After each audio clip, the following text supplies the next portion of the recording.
David Lowe, the CEO of Qwerky. David Lowe is with us, founder and CEO of Qwerky. Founder and CEO of Qwerky, David Lowe. Always knew in the back of my mind that this was the big business. Qwerky is an interesting concept. Attracting entrepreneurs, digital nomads and creatives. Although my accent doesn't give it away, I'm now an American. Now let's get your accent out of the way. Having a vision that's so big that you need help. You need a team. Hey guys, what's up?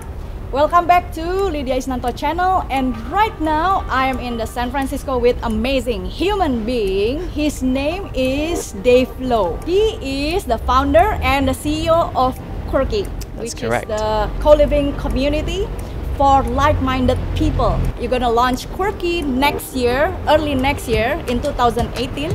We're looking at summer 2018 launch, yes. In San Diego, yes. Not San Francisco, but the other San. So you're just visiting for 3 days? Yes, we've been asked to speak at the Co-Live conference tomorrow actually, but we've come in today. And it was about an 8-hour drive from San Diego. This morning we got up at 3 a.m. So it's we're a little bit sleepy, but yeah, we love it. Great energy here in San Francisco, and thank you so much for your time, willing to be here and share your stories for the audience from Lydia Isnanto Channel. Thank you for having me on as a guest. First question is, what is actually Qwerky? Well, Qwerky, as you beautifully put it earlier on, is a co-living community for like-minded people. And what does that mean? Well, we see an opportunity to get entrepreneurs, digital nomads, creatives, especially together in the same place, living together. And the reason for that is so that they can kind of collaborate, get all of their great minds together, and work on projects together and be better connected as human beings. So from Qwerky, your pilot before, is there any business has started, you know, like from discussion or like from anything? Well, we set a challenge to the entrepreneurs in the house, and we said, you know, if we gave you, I think it was $1,000 to solve a problem, you know, in the city, or just, you know, if there's an issue that you saw that needed to be addressed, what could you use that capital for? And how'd you start a business with very little startup capital? There were 2 people who had their own businesses, and they both came up with like a way of using their own businesses to combine and start another business. And at the end of that, it was kind of like, wow, you guys, you know, you should absolutely look at that as an actual business to try and launch. And then they kind of went away and started working on it. Those kind of things were happening very quickly. That was happening within 24 hours. But we saw also that the house that we were using and the 8 entrepreneurs that were in there, it was too small and the demand was too high. And so that's why we're kind of now looking at you know, building a bigger community to house all of these brilliant people that. And you have been building this for 2 years, 3 years? I would say, well, it's been in my mind since about 2001 maybe. But I would say probably the last year and a half, I've been really researching it. And very recently, I just went to Europe for 3 weeks to go to 5 different countries and visit different co-living communities to learn from them and stay with them and just kind of make friends and learn about co-living. How did that idea came from?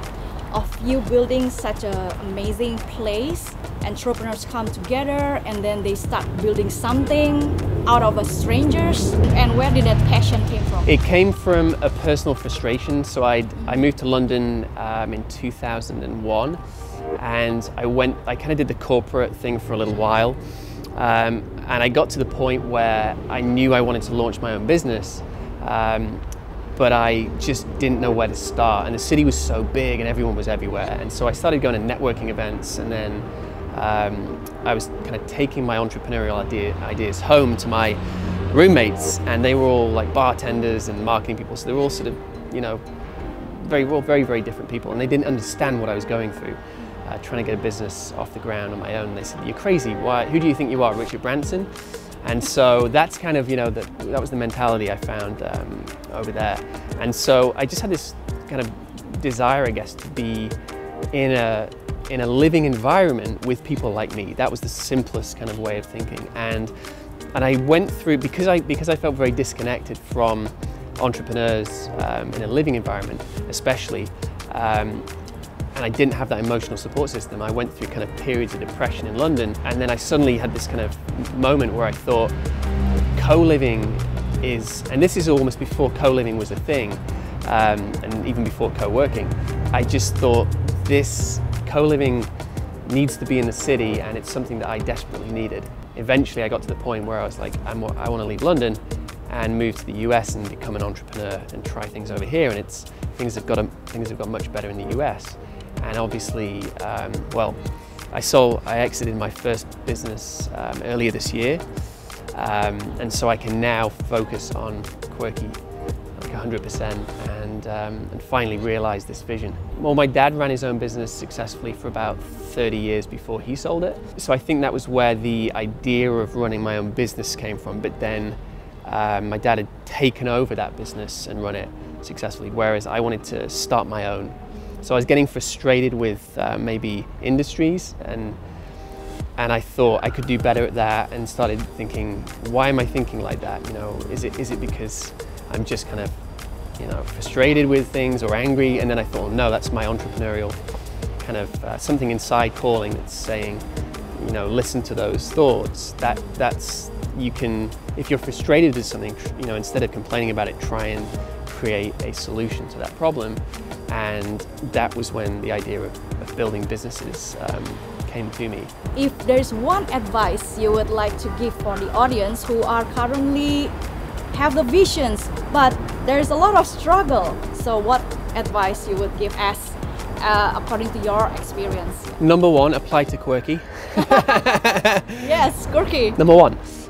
Number two, I think one of the best things that's happened to me so far in my entrepreneurial, let's say, career or journey, having a vision that's so big that you need help, realizing there that you need a co-founder and you need advisors and you need help and you need a team. I'm more, you know, brand, media, interviews, design, community, layout, like aesthetic, whereas Max is kind of, you know, he went to MIT, so he's a tech genius, and he's CTO, and so he's developing some incredible tech, and so I can kind of say to him, hey, this is either something I've imagined, can you create it? And he goes, yeah, that's easy, I'll have it by tomorrow. Or he comes up with an idea and I say, that's brilliant, we've got to do it, and then we get excited. Getting a team, getting a support network, like an emotional support network, but also people who can help you get to where you need to get to. That's the biggest thing. Because if you just do it on your own, which is kind of what I did with Uberpong, which is my first startup, it's very easy to kind of just be isolated and go to coffee shops, but still be isolated, go to co-working spaces, still be in your bubble and not stretch yourself. And I think when you've got two people and you've got a team, it's like you are not just accountable to yourself as a leader, but you're accountable to the team. So guys, if you're interested in building your own business, number one, go to Quwerky.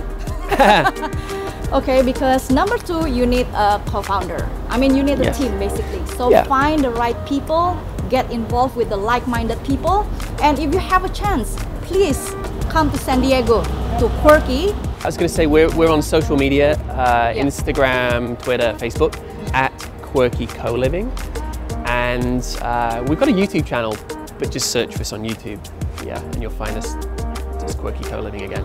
So guys, don't be discouraged, because you can see this human being is so energetic all the time. Thank you guys for watching. Until next time, ciao. Thanks, Lydia. Thanks, guys. Up top. Okay. Up top.